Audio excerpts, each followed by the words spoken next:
So the Cleveland Cavaliers once again picked up a big win. This time it was against LeBron and the Los Angeles Lakers, but they proved some things to me and just showed how elite of a team that they are. They really didn't play that good of a game, and that's exactly why I made this video.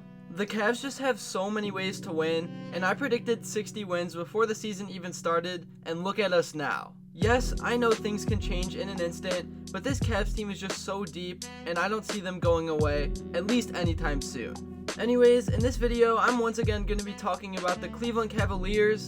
I pretty much make a video for them after every game now. I will keep consistently putting out content about other teams as well. But anyways, now that the NBA season is finally in full swing, I'm going to be pumping out so much content, so I would really appreciate all of your support.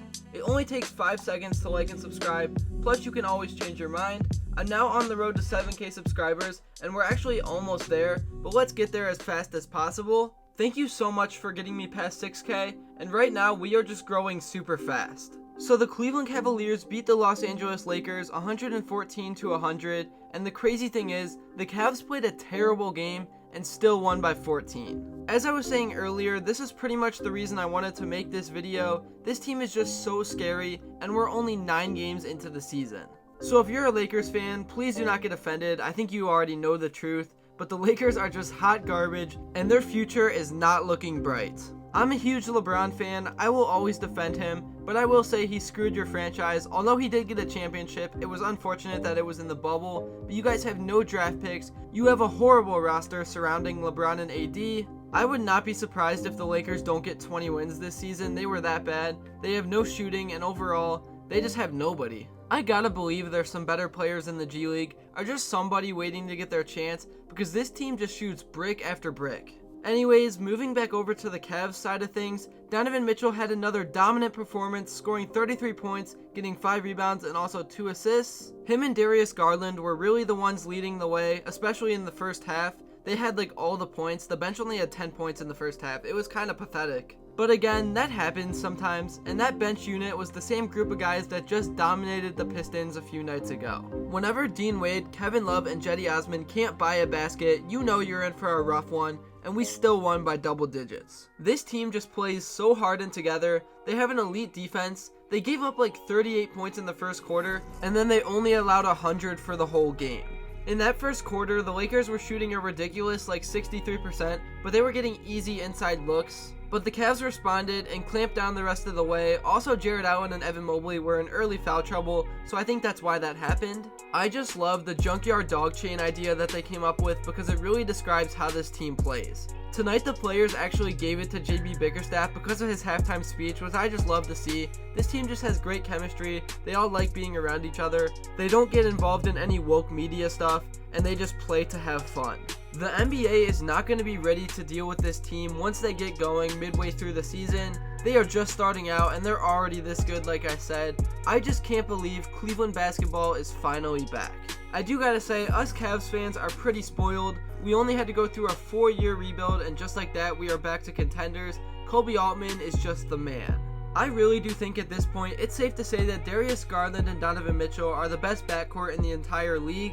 They pretty much just go wherever they want to go. They can get any shot for themselves. They love to set up their teammates, and they make a ton of shots. I've also been pleasantly pleased with how Caris LeVert has been playing as of late. He's still struggling to shoot the ball, but eventually I think that will come around, and he's a big playmaker. When we traded for Caris LeVert, I really thought the only thing he could do was score, but he's actually much more than that. He plays great defense, he always likes to keep the ball moving, and he can get by and get you a bucket whenever you need it. Evan Mobley was struggling tonight early, but again, he was playing Anthony Davis. That's not the easiest matchup, but that's actually the player that most people compare him to. Mobley only had 5 points, but he did the little things. He had 7 rebounds, 2 steals, and 1 block. Even when he's not scoring, he's effective in some way. Like I said earlier, and I say in every video, this team just has so many ways to win. When a few players go cold, you can just sub them out and put new guys in, and they're going to carry the load. I'll be interested to see how these next few games play out for the Cavs. They're on a road trip, and I really think they could come out of this undefeated and go back home with only 1 loss. This team really should be 9-0 right now if Gary Trent Jr. didn't poke Darius Garland's eye out, but it really doesn't matter. 1 loss isn't a big deal, but it's just the concept of being 9-0. Man, I know some of you guys might be getting annoyed if you're not a Cleveland fan with how much I love this team, but they are just that good, and people that don't watch them just don't understand. As much as we all love to praise Darius Garland and Donovan Mitchell, they always have that backbone of Mobley and Allen, and that is why this team is legit, and they're going to get 60 wins this season. Alright, so I gave this team a ton of love. Now I do need to say something negative. I need to critique them in some way. So one thing I've seen recently that I don't love about this team is whenever they go on a run, they always give the lead back because they start taking bad shots. I know players when they're hot, they love to take a heat check, which I'm fine with, but I feel like we take multiple. Even today, we were up by like 6, about to go into halftime, and Darius Garland dribbled the whole clock out and just chucked up some garbage.